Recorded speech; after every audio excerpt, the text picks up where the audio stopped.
हर हर महादेव। देवों के देव महादेव जी के चरण में प्रणाम करती हूँ, मेरा प्रणाम स्वीकार हो। माता गौरा पार्वती के चरण में प्रणाम करती हूँ, मेरा प्रणाम स्वीकार हो। गणपति ललनमा के चरण में प्रणाम करती हूँ, मेरा प्रणाम स्वीकार हो। सब गुरु भाई बहनों के चरण में प्रणाम करती हूँ, मेरा प्रणाम स्वीकार हो। जगत जननी माता के चरण में प्रणाम करती हूँ, मेरा प्रणाम स्वीकार हो। गुरु भाई बहन, मैं एक कथा सुनाने जा रही हूँ। इस कथा को पूरा सुनिए और रहस्य जानिए। हर हर महादेव, घर घर महादेव। गुरु भाई बहना, एक भगवान के शिष्य थी, बेचारी बुढ़िया थी। उसका एक ही बेटा था और उसका जो पति थे, पति का देहांत हो गया था। पति का जब देहांत हो गया था तो बेचारी बुढ़िया बिल्कुल अकेली पड़ गई थी। अपने बेटे के साथ बड़े दुखी जीवन बिताई, बहुत दुखी जीवन बिताई। बेचारी बड़ी मुश्किलों से अपना बेटा को पोसी पाली, पढ़ाई लिखाई। गुरु भाई बहना, जब बेटा बड़ा हो गया तो बेचारी बुढ़िया को लगा कि अरे मेरा बेटा तो अब बड़ा हो गया है, अब मेरा जो दुख दर्द है सब दूर हो गया। गुरु भाई बहना, सचमुच में यही हुआ। बेटा का विवाह कर दी बेचारी। बहू घर में आ गई, बहू भोजन बनाने लगी। बेटा देश प्रदेश में कमाने लगा, अच्छा सा जॉब करने लगा और पैसे घर में भेजने लगा। बेचारी जो बूढ़ी माँ थी वो क्या करती थी, मान लिया जाए कि बेटे 1000 रुपये भेजते थे तो उसमें से कुछ रुपये बचा के मंदिर बनाने के लिए दान करती थी। कहीं तालाब खताता था तो उसमें दान कर देती थी।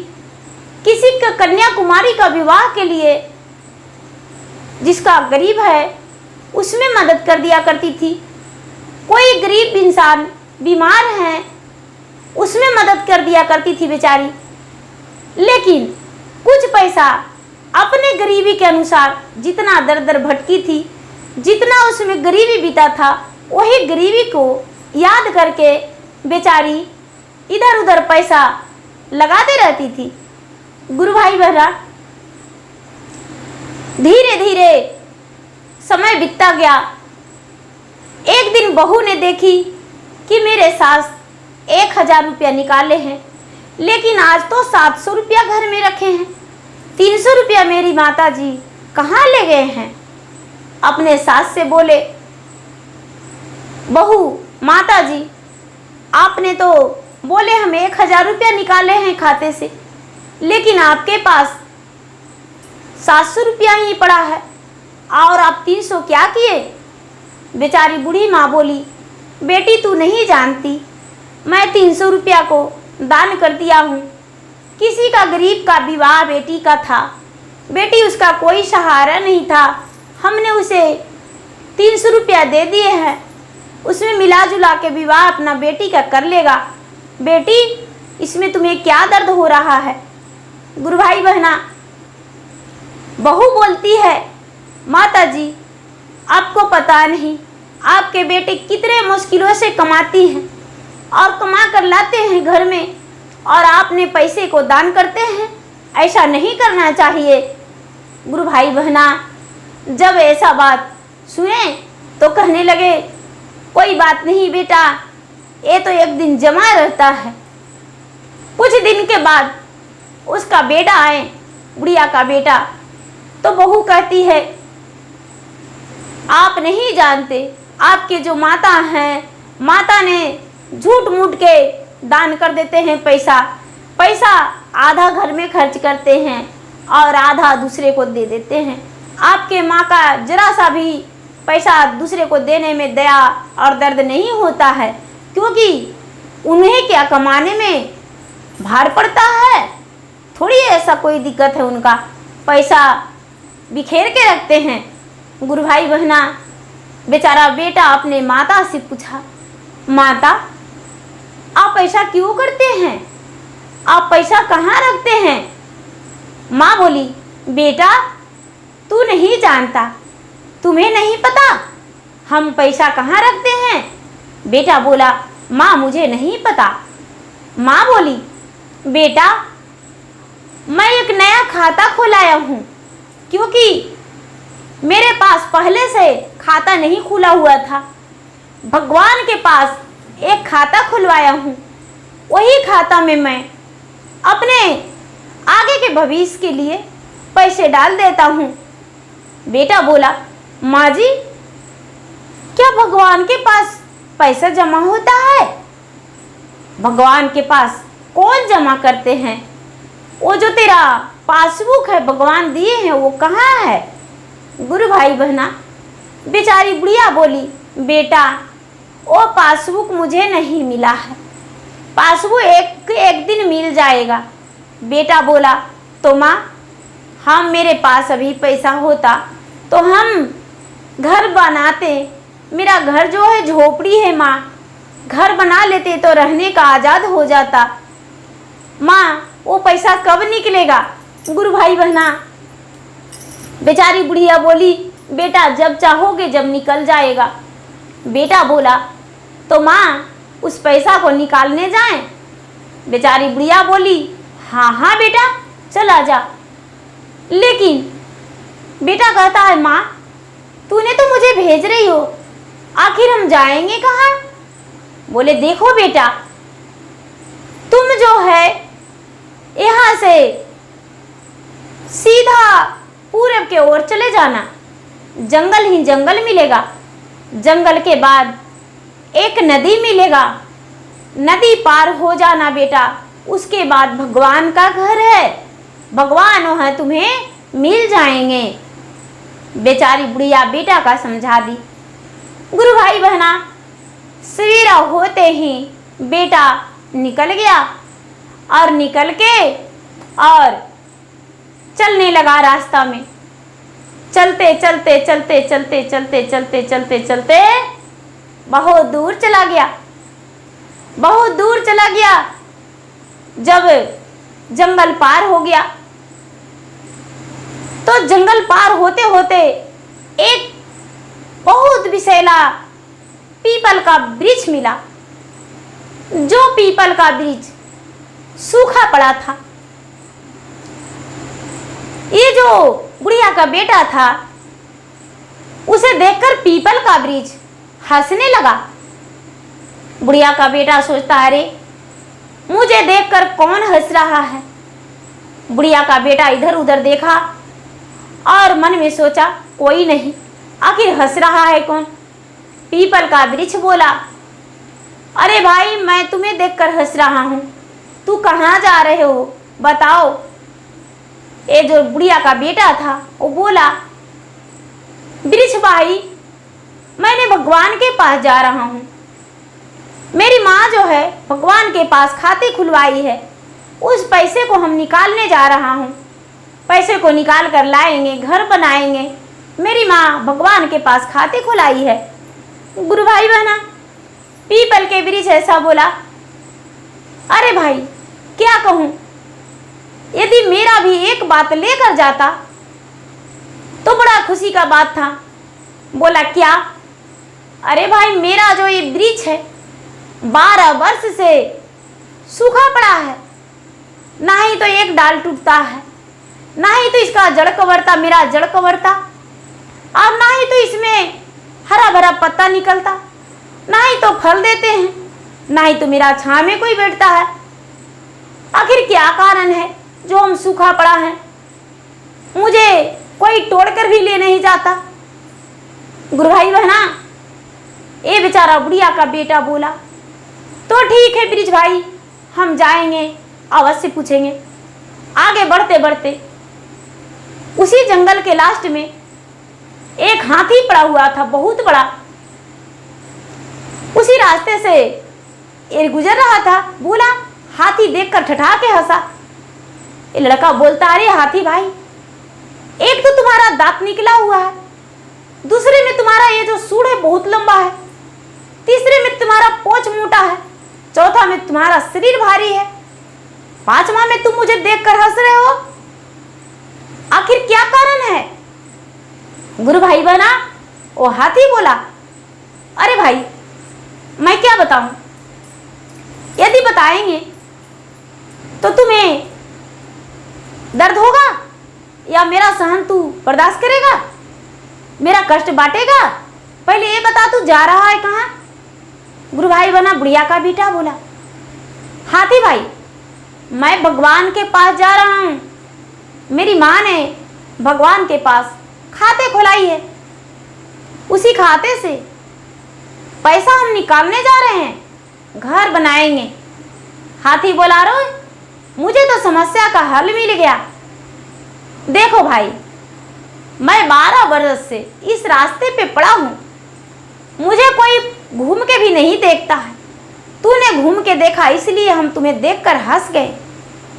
भाई मेरा संदेशा लेते जाना, भगवान के बताना उस हाथी में क्या है जो नहीं हाथी उड़ता है, नहीं बुलता है, नहीं चलता है, नहीं खाता है, नहीं पीता है, नहीं मरता है, नहीं जीता है, चुपचाप पड़ा है। गुरु भाई बहना ऐसा बात सुनकर बुढ़िया का बेटा बोला, ठीक है हाथी भाई हम बोल देंगे। जब आगे बढ़ा तो जंगल पार कर गया। जंगल पार कर गया तो एक राजा का महल था। राजा का महल था। राजा राजमहल के द्वार पे अपने बैठे हुए थे। ये जो बालक था उसी द्वार से पार होने लगा और घूर घूर के देख रहा था राजा को।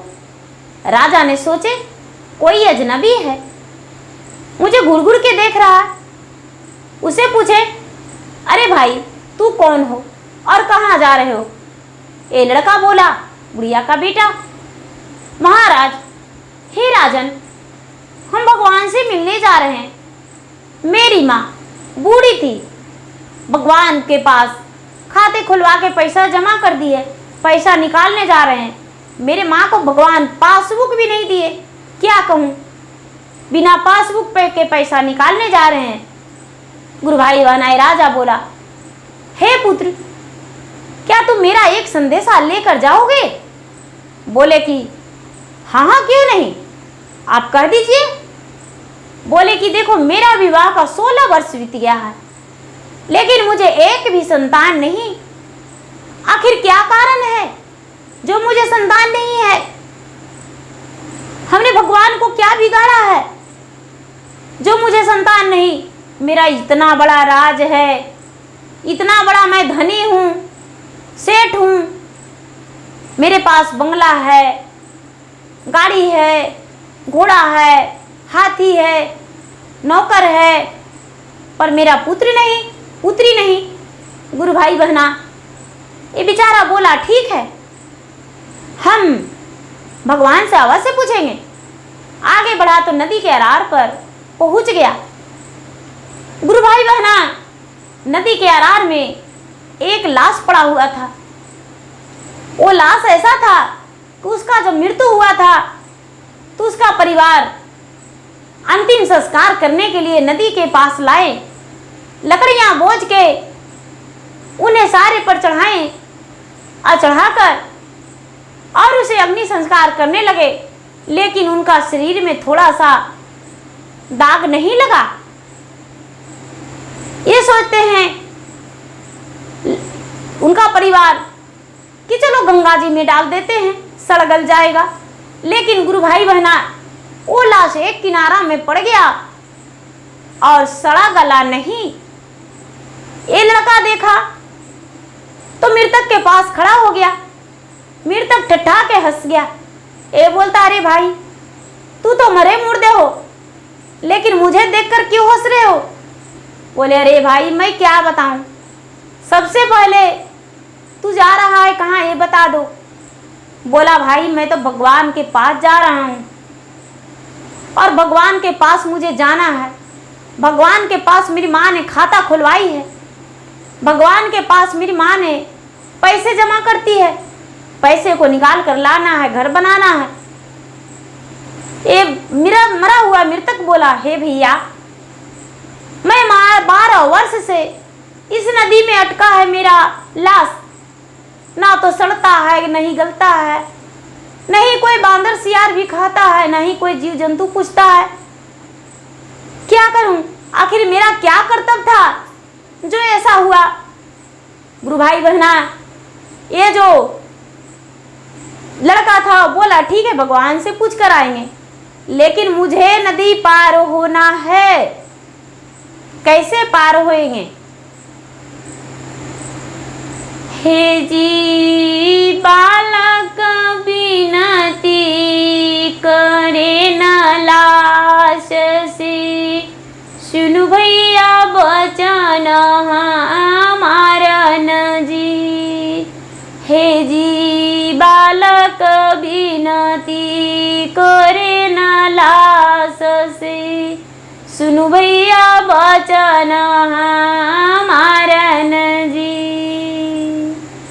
भैया नदिया में उमड़ल धारन जी, कैसे पार उतारूं? भगवान के घर उसी पारन जी, मैं कैसे जाऊं? लाश बोले ना वहाँ बात न जी, सुनो बालक मोरी बात न जी। बैठ न जाहू मेरा ऊपर न जी, गंगा पार उतारूं। मैं तो नदिया में ना सड़गोलू जी, नहीं डूबी न जाऊं। तोहरा के पार उतारू न जी, मेरा बात पूछ आऊं। गुरु भाई बहना, ये लड़का बोलता है भाई हम कैसे पार होएंगे इस नदी को? भाई हम हाथ जोड़ते हैं, विनती करते हैं, मुझे पार कर दो, नहीं तो डूब मरेंगे। मुझे उस पार जाना है भगवान के घर। गुरु भाई बहना, ये लाश बोलता है कि भाई मैं तो 12 वर्ष से इस किनारा पे हूं, मेरे ऊपर तू बैठ जाओ, ना हम सड़ेंगे ना गलेंगे ना डूबेंगे, उस पार उतार देंगे, मेरा बात पूछ के अवश्य आना। मृतक पर हे जी बालक धरे, मृतक ऊपर लातन जी, पार बहे नदिया ऊपर। गुरु भाई बहना, ये जो लड़का था लात धर दिया मृतक पे, अब पार हो गया। पार होकर उस तरफ जाकर और चला गया भगवान के पास। भगवान आस लगाए हुए बैठे थे। भगवान का ध्यान था कि वो प्रिया जो है इतनी सती नारी है, एक बच्चे पे अपना उम्र बिता दी है भगवान के पूजा पाठ में। यदि उसका बेटा का दर्शन नहीं देंगे तो बुढ़िया तो मर जाएगी। भगवान माया भी एक अपना महल बना के और नदी के आरार के बगल में ही आसन लगा दिए। उसमें लिखा था कि ये भगवान का घर है, कोई भी इंसाफ करवा सकता है। गुरु भाई बहन, ये जो बुढ़िया का बेटा था अंदर चला गया। भगवान वहां पे बैठे हुए थे। भोलेनाथ जाकर पूछा, महाराज क्या ये भगवान का घर है? भगवान भोलेनाथ बोले, हाँ हाँ ये भगवान का घर है, आखिर क्या बात है? महाराज मेरी माँ है, खाते खुलवाई है, पैसा निकालने को लिए आए हैं। भगवान कहते हैं, अरे वही उलट कर देखने लगे, तुम्हारा नाम से खाता नहीं है, ये तो तुम्हारा माँ के नाम से खाता है, तुम्हारा माँ का पैसा मिलेगा, तुम्हें नहीं मिलेगा। गुरु भाई बहना, बुढ़िया का बेटा बोला, महाराज माँ को कमा के मैंने दिया था। भगवान कहते हैं, लेकिन जमा तुम्हारा माँ ने किया है, वो अपना नाम डाली है, तुम्हें पैसा नहीं मिलेगा। गुरु भाई बहना तो बोला कि तो क्या अपने माँ को लेकर आएंगे?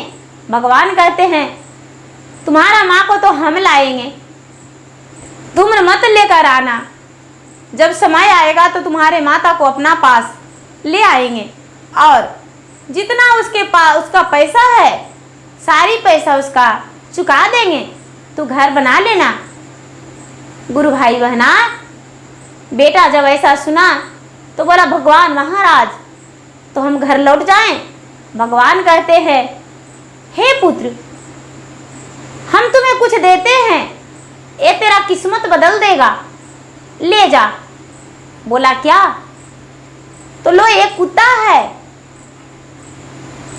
मेरा पास एक सावर कुत्ता है, सावर कुत्ता को लेकर जाओ, लो ये तेरा किस्मत बदलेगा। गुरु भाई बहन, बुढ़िया का बेटा कुत्ता को साथ ले लिया और बोला तो महाराज ये तो भोजन मांगेगा, लेकिन मैं गरीब हूं। भगवान बोले हाँ भोजन मांगेगा, इसे प्यार से खिलाना, लेकिन तूने इसको कभी डांटना मत। जिस दिन इस पे डंडे गिरा दोगे उस दिन तुम्हारा सारा धन नष्ट हो जाएगा और ये अपना वापस चला आएगा। बोले ठीक है महाराज। गुरु भाई बहना, बेचारा कुत्ता को लेकर चलने लगा। चल हाँ तो बोला महाराज हम तो कुत्ता ले लिए और जा रहे हैं, लेकिन आपसे कोई प्रश्न करना है। भगवान बोले क्या? बोलो। तूने तो जाने को बात कर रहा है। तो महाराज 4 व्यक्ति मुझे मिले थे, लेकिन चारों ने प्रश्न पूछे हैं। बोले क्या? तो महाराज सबसे पहले जंगल के लास्ट में एक पीपल था, पीपल सूखा पड़ा है, उसमें नहीं पत्ता निकलता, नहीं हरा भरा होता, और नहीं तो उसका डाल टूटता, नहीं पेड़ गिरता। आखिर क्या कारण है? भगवान कहते हैं वो पेड़ के नीचे एक सोने का कलश है, कलश के गर्मी से उसका पत्ता नहीं निकलता है, फल नहीं निकलता है। यदि कलश कोई निकाल लेगा तो उसका पेड़ सुंदर सा हरा भरा हो जाएगा। गुरु भाई बहना, जब ऐसा बात ये सुना तो बोला ठीक है महाराज। एक हाथी भी मिला था। हाथी ने बोला कि मैं 12 बरस से पड़ा हूं, आखिर क्या कारण है? नहीं मेरा मृत्यु होता, नहीं उठ पाते, नहीं चल पाते, नहीं बोल पाते, नहीं खा पाते। भगवान बोले अरे उसका पांव में कुछ देखा है?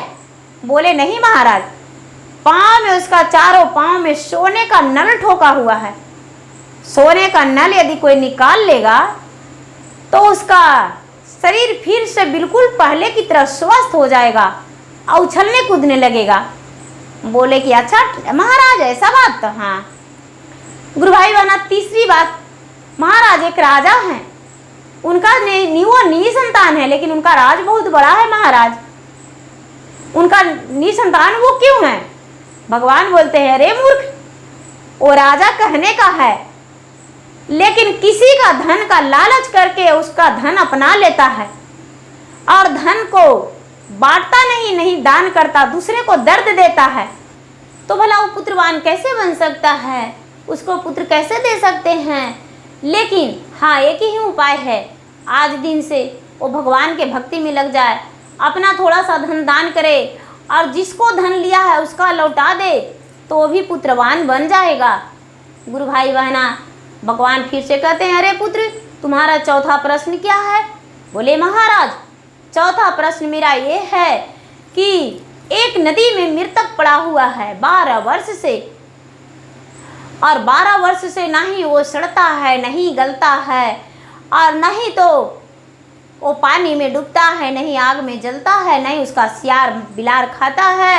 आखिर क्या कारण हो सकता है? बोले कि देखो उसमें उन्होंने कभी भगवान का भजन नहीं किया, कभी सत्संग में नहीं गया, चोरी किया, लवारी किया और घर में लाया कूट बांट के खाया, कभी कोई अच्छा काम नहीं किया।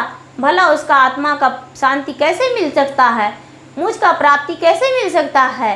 इसीलिए उसको मुझ की प्राप्ति नहीं हो रहा। बोले ठीक है महाराज, तो उसका मोक्ष की प्राप्ति कैसे होगा?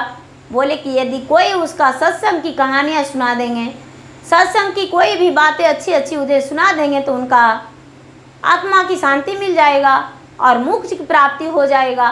बोले ठीक है महाराज। वहाँ से कुत्ते को लेकर वो बेचारा चल दिया बुढ़िया का बेटा। नदी के पास आ गया तो लाश जो था किनारा में था। वो कहता है,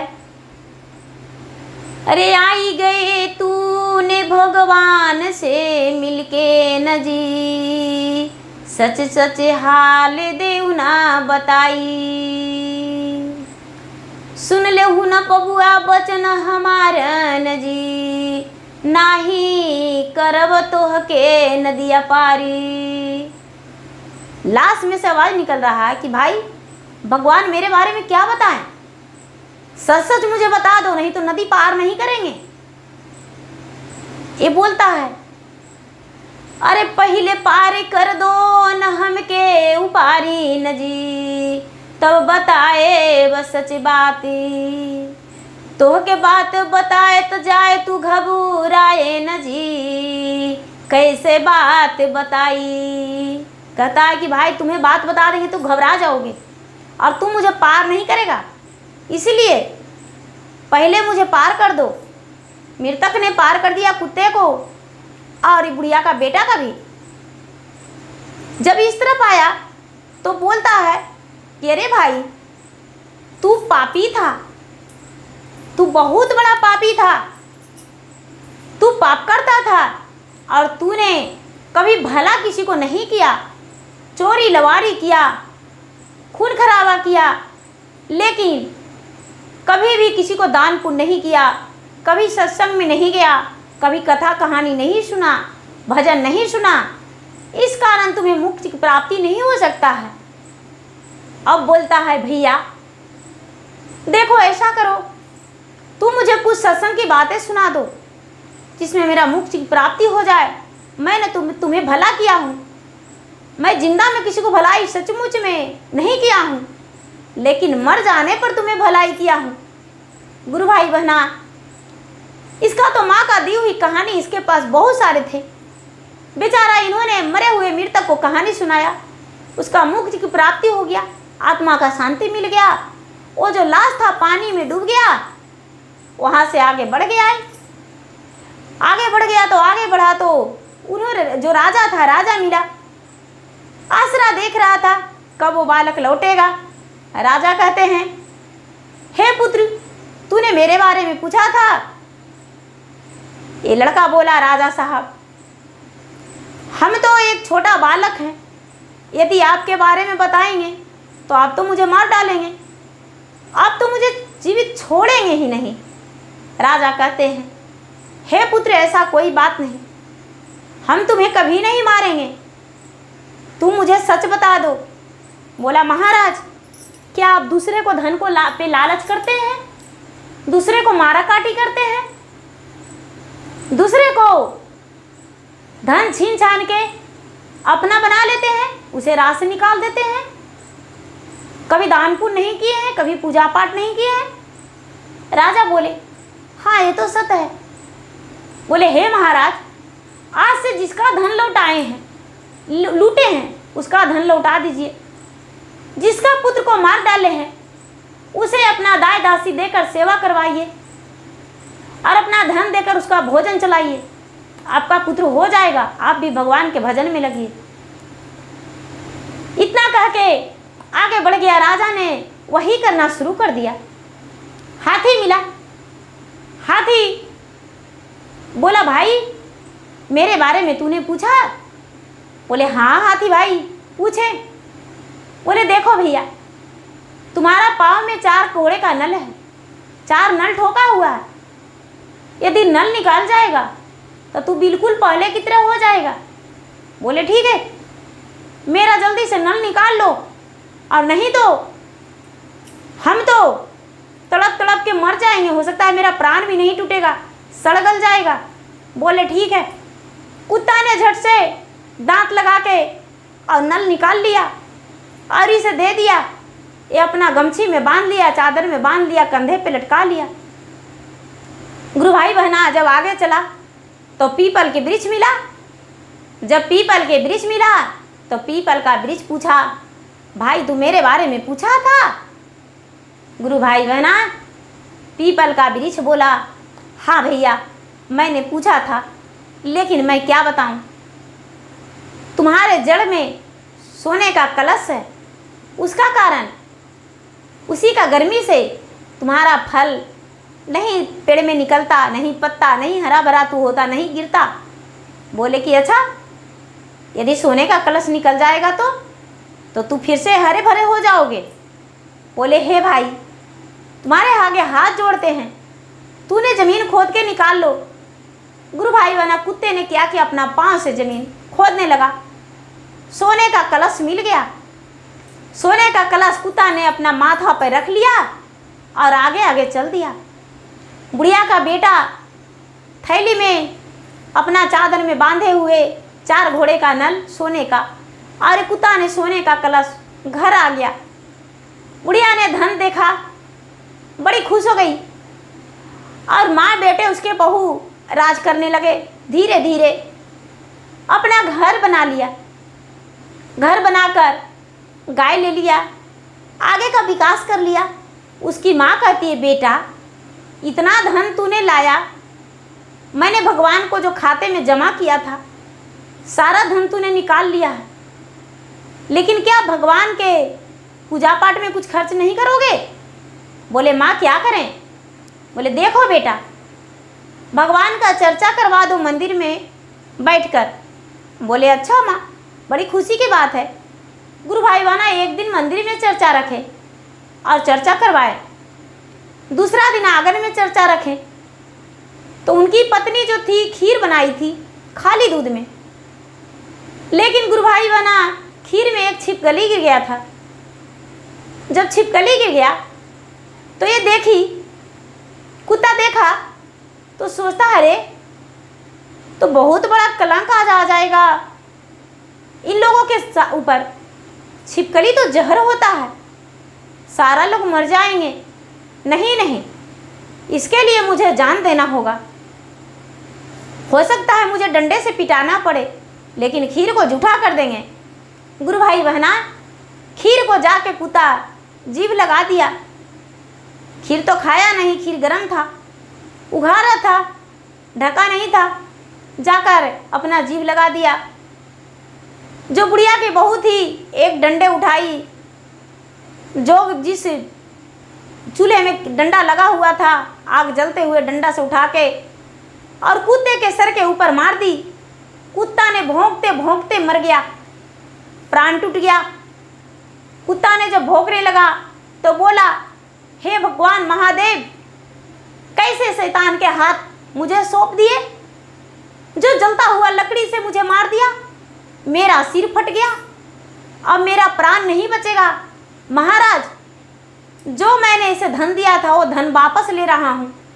आपने तो मुझे रक्षक बनाकर भेजे थे, लेकिन मैं आज इसका एक भक्षक बन के जा रहा हूँ। गुरु भाई बहना, कुत्ता ने श्राप दे दिया कि जाओ, जैसा था वैसा ही रहेगा। कुत्ता का दम टूट गया। कुत्ता बेचारा क्या करेगा, उसका जीवन भगवान के पास चला गया। और साल 2 साल इन्होंने आज़ाद किया, और इसके बाद सारा धन नष्ट हो गया, जैसा था उसी तरह हो गया। बुढ़िया का मृत्यु हो गया। बुढ़िया बेचारी भगवान की प्यारी बन गई, भगवान के पास चली गई, और जो बहू और बेटा का गरीबी ही रह गया, क्योंकि बहू और बेटा कभी दिल से ऐसा नहीं माना था। बुढ़िया के कहने से भगवान के पास जाने को लिए तैयार हुआ था, लेकिन कोई दिल से वैसा आस्था बनाकर नहीं, पैसा जमा पूंजी लाने गया था। और भगवान का कृपा था कि बुढ़िया जो दान की थी, भगवान भोलेनाथ किसी बहाने उसे सारा धन उससे ज़्यादा दे चुके थे, लेकिन बुढ़िया का बहू ने रख नहीं पाई, इस कारण सारा धन नष्ट हो गया। तो लोगों के पास ज़्यादा दुख होता तो रोना नहीं चाहिए, और ज़्यादा खुशी होता तो दूसरे को देखकर हंसना नहीं चाहिए कि हमें इतना धन है और लोग गरीब हैं और भूखे हैं। नहीं, भगवान का दिया हुआ सुख और भगवान का दिया हुआ दुख, दुख में रोते नहीं, सुख में हंसते नहीं, धीरे धीरे समय को पार करते हैं। भगवान ने इतना अच्छा बना दिए हैं कि सारा लोक के समय एक ही साथ चलता है। जैसे घड़ी का सुई बराबर चलता है, उसी तरह लोगों का समय जो है बराबर चलता है। सुख या दुख वो तो भगवान के दिया हुआ है। तो गुरु भाई बहना, मेरा वीडियो अच्छा लगे तो इसे लाइक कीजिए, शेयर कीजिए, सब्सक्राइब कीजिए। और मैं इंस्टाग्राम पे भी हूँ, मैं फेसबुक पे भी हूँ। मेरा इंस्टाग्राम पे फॉलो करें, लाइक करें, शेयर करें। मेरा फेसबुक पे फॉलो करें, लाइक करें, शेयर करें। धन्यवाद। हर हर महादेव, घर घर महादेव।